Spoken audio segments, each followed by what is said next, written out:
आज दोस्तों हम पढ़ेंगे प्रश्नावली 9 में प्रश्नावली 9 त्रिकोणमिति के कुछ अनुप्रयोग जो प्रश्नावली 9 में है। जो अभ्यास प्रश्नावली आपकी त्रिकोणमिति के कुछ अनुप्रयोग प्रश्नावली 9 उसमें देख सकते हैं आप, जो क्लास 10 के लिए सबसे महत्वपूर्ण है और उसमें देख सकते हैं क्या क्या पढ़ेंगे आज। तो सबसे पहले देख सकते हैं, सबसे पहले पढ़ेंगे कि उन्नयन कोण, एंगल ऑफ एलिवेशन, ठीक है। और नंबर 2 पढ़ेंगे दोस्तों अवनमन कोण, इसको बोला जाता है इंग्लिश में एंगल ऑफ डिप्रेशन, ठीक है। नंबर 3 पढ़ेंगे दृष्टि रेखा, दृष्टि रेखा पढ़ेंगे। और इन पांच टॉपिक पढ़ाऊंगा, इनमें से 5 टॉपिक में पूरी प्रश्नावली खत्म है, ठीक है। और दृष्टि रेखा पढ़ेंगे, लाइन ऑफ साइट, और ये चौथा पढ़ेंगे आधार रेखा, बेस लाइन्स, ठीक है। और मीनार की ऊंचाई और टावर फावर, ये कई ऊंचाई होती है, ये ऊंचाई भी पढ़ेंगे। इसमें इन मीनार की ऊंचाई पर क्वेश्चन लेंगे, क्वेश्चन भी पढ़ेंगे इस वीडियो में, ठीक है। तो बिल्कुल अच्छी तरीके से पढ़ेंगे। तो दोस्तों सबसे पहले इन चारों क्वेश्चनों को पढ़ेंगे कि उन्नयन कोण क्या होता है। पहले समझ लोगे तो अच्छी तरीके से कर लोगे, ठीक है, कि उन्नयन कोण कहाँ बनता है, क्या होता है, या अवनमन कोण कहाँ बनता है, क्या होता है, दृष्टि रेखा क्या होती है, आधार रेखा क्या होती है। इसको पढ़ने के बाद में उसके बाद सवाल क्वेश्चन देखेंगे मीनार की ऊंचाई के ऊपर, और शिखर होता है पाद बिंदु, ये देखेंगे, ठीक है। तो दोस्तों ये चीज समझेंगे सबसे पहले कि उन्नयन कोण क्या होता है, अवनमन कोण क्या होता है, आधार रेखा और दृष्टि रेखा, ये चीज समझेंगे। तो सबसे पहले क्या देखेंगे दोस्तों, उन्नयन कोण देखेंगे। सबसे पहले क्या देखेंगे, उन्नयन कोण क्या होता है, ठीक है। तो उन्नयन कोण समझ सकते हैं सबसे पहले।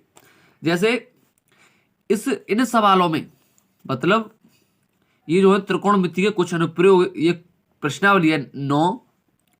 इस प्रश्नावली में खाली एक चीज याद रखें, क्या एक बात याद रखें कि इसमें इसी के द्वारा हर प्रश्न सॉल्व होता है, त्रिभुज के द्वारा, खाली त्रिभुज के द्वारा हर प्रश्न सॉल्व होता है। जैसे मैंने कह दिया, जैसे एक एग्जाम्पल लगता हूं, जैसे मैं एग्जाम्पल लेता हूं, एक एग्जाम्पल लेता हूं, ठीक है।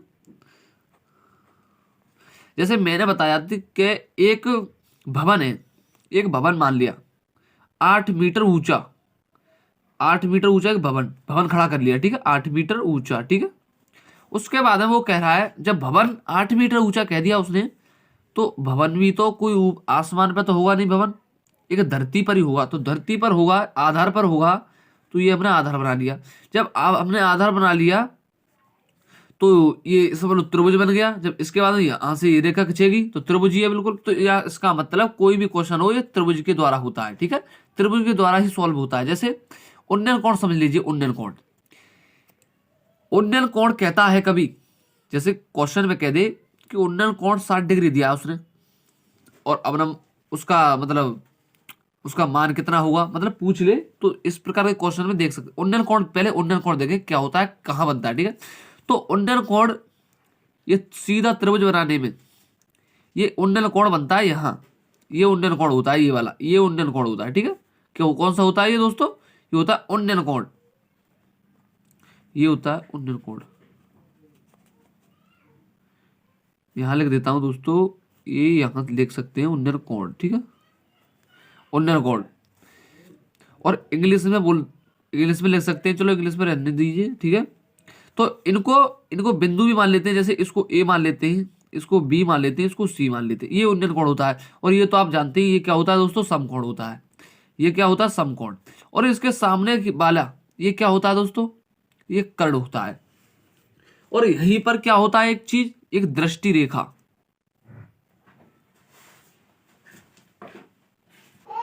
तो दोस्तों इसको देख सकते हैं, मैंने उन्नयन कोण समझा दिया। उन्नयन कोण इस प्रकार से यहां पर बनता है, यहां पर उन्नयन कोण, जैसे उन्नयन किसी भी सवाल में उन्नयन कोण दे दिए कि 60 डिग्री है उन्नयन कोण, तो उन्नयन कोण कहां लिखेंगे, यहां लिखेंगे 60 डिग्री, ठीक है। उसके बाद में आते हैं दृष्टि कोण, उन्नयन कोण हो गया।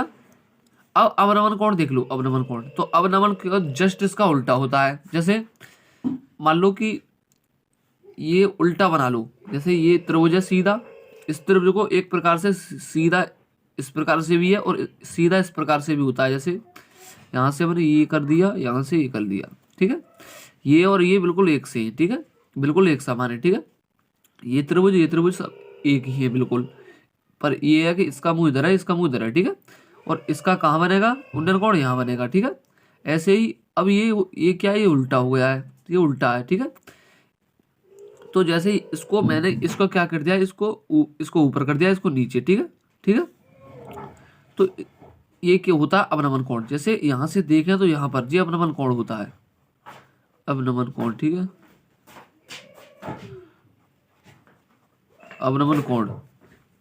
और ये बता दिया मैंने उन्नन कोण होता है, ये होता है ऊपर, जो ऊपर होता है वो अवनमन कोण। यहाँ पे भी बन सकता है अवनमन कोण। जैसे यहाँ से हम बिंदु यहाँ से एक लाइन खींच ली और यहाँ से आके मिला दी, ठीक है।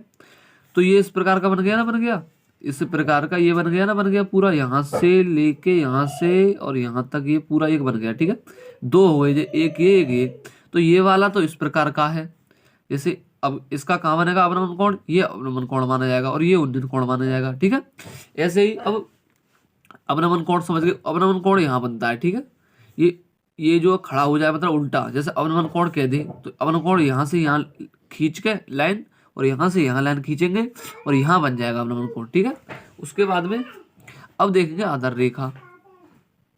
आधार रेखा तो आप जानते होंगे, जैसे ये आधार होता है, इसका ये आधार है, तो ये क्या होती है, आधार रेखा, ठीक है। जो आधार रेखा जो आधार रेखा वो जो कोण बनाती है, जैसे आधार रेखा जो कोण बनाती है वो क्या कहलाता है, वो उन्नन कोण कहलाता है, ये आधार रेखा होती है। और आधार रेखा ये आपके समझ लिया आपने। उसके बाद में दृष्टि रेखा समझ लो, कुछ नहीं है इसमें। अब दृष्टि रेखा समझ लो। दृष्टि रेखा क्या होती है, दृष्टि रेखा ये होती है, ये समझा, यहाँ बता दिया था मैं दृष्टि रेखा। अब इसकी दृष्टि रेखा क्या होगी, इसकी दृष्टि रेखा यहाँ होगी, ठीक है। इसकी दृष्टि रेखा यहाँ होगी, दृष्टि रेखा यहाँ पर इसकी यहाँ होगी और इसकी यहाँ होगी, ठीक है। और इसकी कहाँ होगी दृष्टि रेखा, आपको मालूम है कि इसकी यहाँ होगी, ठीक है। तो इसका प्रकार से चारों मैंने बिंदु समझा दिए। इसके ऊपर अब क्वेश्चन नंबर पहला ले लेते हैं। तो दोस्तों क्वेश्चन नंबर पहला देख, तो दोस्तों सबसे पहला क्वेश्चन देख सकते हैं आप, ये है दोस्तों, सबसे पहला क्वेश्चन ये है कि 6 मीटर ऊंचे खंबे की छाया भूमि पर 2√3 मीटर लंबी है तो उन्नन कोण है, ठीक है। इस क्वेश्चन में देख सकते हैं क्या कह रहा है कि 6 मीटर ऊंचे खंबे की छाया भूमि पर 2√3 मीटर लंबी है तो उन्नन कोण है। तो इसको इतने अच्छी तरीके से करेंगे, बहुत ही अच्छी तरीके से। तो चलते हैं। तो सबसे पहले क्या करते हैं हम, सबसे पहले लिखते हैं हल। क्या लिखते हैं दोस्तों, सबसे पहले हल, ठीक है। हल लिखने के बाद में अच्छी तरीके से करेंगे, बिल्कुल। हल लिखने के बाद में मैंने एक बात बताई थी आपके लिए कि इन सवालों में त्रिभुज के बिन सवाल सॉल्व नहीं हो पाते, और जितने भी सवाल हैं सब त्रिभुज के द्वारा ही सॉल्व होते हैं। जैसे 6 मीटर ऊंचे खंबे, 6 मीटर ऊंचा खंबा, तो 6 मीटर ऊंचा एक खंबा बना लीजिए आप, जरा सी बात है। 6 मीटर क्या हो, ऊंचा खंबा, ठीक है। तो 6 मीटर ऊंचा, ठीक है, 6 मीटर ऊंचा एक खंबा बना लिया हमने, ये वाला खंबा कह रहा है 6 मीटर ऊंचे खंबे, तो 6 मीटर ऊंचा एक खंबा बना लिया। उसके बाद में एक आप समझ सकते, अब कह रहा है कि भूमि पर 2√3 मीटर लंबी है, उसकी जो छाया है, खंबे की छाया, वो भूमि पर 2√3 मीटर लंबी है। तो भूमि क्या है, ये मानी जाएगी भूमि, ठीक है, धरती या आधार, ये मानी जाएगी। तो ये कितनी है, 2√3 मीटर लंबी है। तो 2√3 मीटर लंबी है, ठीक है, जरा सी बात है, ये लंबी है, ठीक है। तो दोस्तों 2√3 मीटर लंबी है इसकी जो छाया बन रही है, ठीक है। खंबे की जो छाया बन रही है वो 2√3 मीटर लंबी है, ठीक है। उसके बाद में ये कह रहा है कि उन्नन कोण, तो ये कह रहा है कि उन्नन कोण ज्ञात कीजिए। इसने क्या कहा है कि उन्नन कोण ज्ञात कीजिए। तो उन्नन कोण कैसे ज्ञात, तो इसका मतलब ये हमने यहाँ से यहाँ कर दिया, तो इस रेखा को हम इसको मिला देते तो हमारे त्रिभुज ही बन जाता है। तो बिना त्रिभुज के इसमें सवाल सॉल्व नहीं हो पाता, ठीक है। ये त्रिभुज हमने यहाँ से यहाँ लाइन खींची तो त्रिभुज बन गया, ठीक है। इसका नाम दे दीजिए अब, इसको मान लें ए और इसको बी और इसको मान लेते हैं सी, ठीक है। तो मैंने बताया था उन्नन कोण कहाँ बनता है, उन्नन कोण कौन सा होता है, ये, ठीक है, उन्नन कोण, ठीक है। तो उन्नन कोण हमारा कितना, उन्नन कोण यही तो ज्ञात करवा रहा है।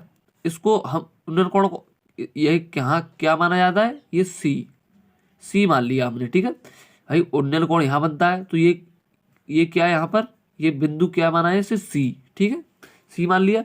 इसके बाद में अब देखेंगे कि इसकी वैल्यू कौन कौन सी है। जैसे ये लंब माना जाता है, ये हमारा लंब होता है, ये आधार होता है, ये कर्ण होता है। ये क्या होता है? कर्ण। ये क्या होता है? लंब। ये होता है दोस्तों आधार। ये लंब, ये कर्ण, ये आधार। ठीक है, ये आधार होता है। तो दोस्तों इसमें क्या कह रहा है, जब इसने कर्ण की वैल्यू दी नहीं है, लंब बट्टे आधार की वैल्यू दी है, तो लंब बट्टे आधार की वैल्यू, लंब बट्टे आधार ये किसके बराबर होता है? त्रिकोणमितीय अनुपात में आप जानते होंगे, ये tan थीटा के बराबर होता है। बताओ मानते हैं कि नहीं? ये tan थीटा के बराबर होता है। ठीक है, तो इसमें क्या लगेगा? tan, लंब बट्टे आधार की वैल्यू दी है इसने। ठीक है, तो इसमें क्या लगेगा? लंब बट्टे आधार। तो ये tan की होती है लंब बट्टे आधार। ठीक है, तो दोस्तों सबसे पहले क्या करेंगे, जब इसने कहा है कि जी इसको हमने उन्नयन कोण को क्या माना है? c माना है, तो हम tan c ले लेते हैं। tan c बराबर लंब बट्टे आधार। तो लंब ये है AB बट्टे BC। ठीक है, AB बट्टे BC। ठीक है, बहुत अच्छी तरीके से चलेंगे। tan c बराबर, जो हमारा ये c ये क्या है? उन्नयन कोण है ये। ठीक है, उन्नयन कोण तो ज्ञात कर रहे हैं, उन्नयन कोण। ठीक है, बराबर AB बट्टे BC। तो AB बट्टे BC। ठीक है, तो दोस्तों यहाँ पर आप देख सकते हैं कि AB की जगह कितना है? AB की जगह है 6 लिख दिया, बट्टा BC की जगह कितना है?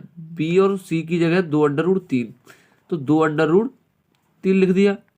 अब हर पर मेकरण कर लीजिए। जैसे tan c बराबर 6 को हम कैसे लिख सकते हैं? 2 गुणा √3 गुणा √3। ये ऐसे नहीं लिख सकते? लिख सकते हैं बिल्कुल, क्योंकि √3 का √3 में करेंगे तो 3 ही रह जाएगा। जब 3 रह जाएगा तो 2 3 6 हो जाएंगे। तो इस प्रकार भी लिख सकते हैं। बट्टे में कितना है? 2√3। तो 2 से तो 2 कट गया, √ से √3 से √3 कट गया। तो दोस्तों बचा कितना बराबर? tan c बराबर √3। ठीक है, इतना ही बचा दोस्तों। तो c बराबर, ये अंडर किसका मान है? ये √3 जो किसका मान है? ये है tan 60 का, tan 60 डिग्री का। ठीक है, तो c बराबर दोस्तों कितना है? c बराबर 60 डिग्री आपका बताया है इसने। ठीक है, 60 डिग्री उन्नयन कोण आया है। तो दोस्तों 60 डिग्री क्या आ गया यहाँ पर? उन्नयन कोण। तो उन्नयन कोण दोस्तों कितना आ गया आपका? 60 डिग्री। तो इस प्रकार से ये सवाल सॉल्व किए जाते हैं, इस प्रकार से। तो यही इसका आंसर है। ठीक है, बहुत अच्छा समझ में आया होगा। अब चलते हैं क्वेश्चन नंबर दूसरे पर। ये आपके बहुत अच्छा समझ में आया होगा। अब चलते हैं दोस्तों दूसरे क्वेश्चन पर। तो दोस्तों दूसरा क्वेश्चन मैंने ये लिया है, प्रश्न दूसरा है, यदि एक मीनार के पाद बिंदु से 200 मीटर की दूरी से उसके शिखर का उन्नयन कोण 30 डिग्री है, तो मीनार की ऊंचाई है। इसमें क्या है? उन्नयन कोण दिया है 30 डिग्री। ठीक है, तो मैंने बताया था एक मीनार बना लीजिए। मीनार क्या होगी? ये मीनार बन गई। तो मीनार भाई आसमान पे तो होगी नहीं, मैंने बताया था, एक धरती पर होगी, आधार पर। ठीक है, ये आधार बन गया, ये बन गया दोस्तों आधार। ठीक है, जब आधार बन गया तो यहां से एक लाइन खींच सकते हैं हम, तो हमारा एक त्रिभुज बन जाएगा। और इसको मान लेंगे ए, इसको मान लेंगे बी, इसको मान लेंगे सी। ठीक है, कोई टेंशन नहीं है। तो ये कह रहा है यदि एक मीनार के पाद बिंदु से 200 मीटर की दूरी, 200 मीटर की दूरी बता रहा है, तो 200 मीटर की दूरी लिख दो, 200 मीटर। ठीक है, दूरी होती है वो आधार में ही लिखी जाती है। ठीक है, कभी याद रखना, दूरी होगी तो वो आधार में लिखी जाएगी। ठीक है, अब क्या कह रहा है कि मीटर की दूरी से उसके शिखर का उन्नयन कोण 30 डिग्री है। उन्नयन कोण बताया जाता क्या होता है? उन्नयन कोण कहाँ होता है? ये उन्नयन कोण ये रहा। तो उन्नयन कोण कितना दिया दोस्तों इसे? 30 डिग्री। तो 30 डिग्री लिख लेंगे। ठीक है, 30 डिग्री लिख लेंगे आराम से। अब क्या कह रहा है, इसने क्या किया है? मीनार की ऊंचाई, तो मीनार की ऊंचाई ये है, तो मीनार की ऊंचाई क्या मान लेंगे? h। ठीक है, तो मीनार की ऊंचाई h है, तो मीनार की ऊंचाई इसने ज्ञात करवाई है। तो हम पहले देखते हैं कि इसने क्या दिया है। तो इसमें क्या लगाएंगे? tan। तो इसने क्या क्या ज्ञात करवाई है? मीनार की ऊंचाई। तो दोस्तों इसने ये दिया है, मीनार की ऊंचाई h मान ली हमने और ये मान ली।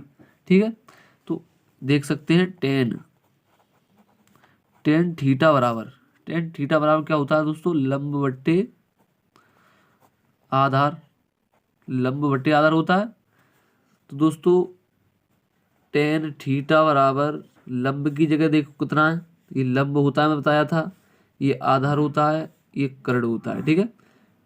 तो कितना है ए बी,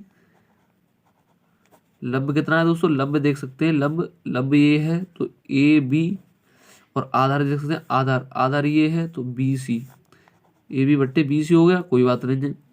तो टेन थीटा की जगह पे दोस्तों देख सकते हैं, मतलब टेन 30 डिग्री बराबर ए बी की जगह देखो, ए बी की जगह एच दिया है, ए बी की जगह एच है, ठीक है, ए बी की जगह एच है, और बी सी की जगह कितना है, बी सी की जगह 200, तो 200 लिख लो, ठीक है। अब चलते हैं आगे।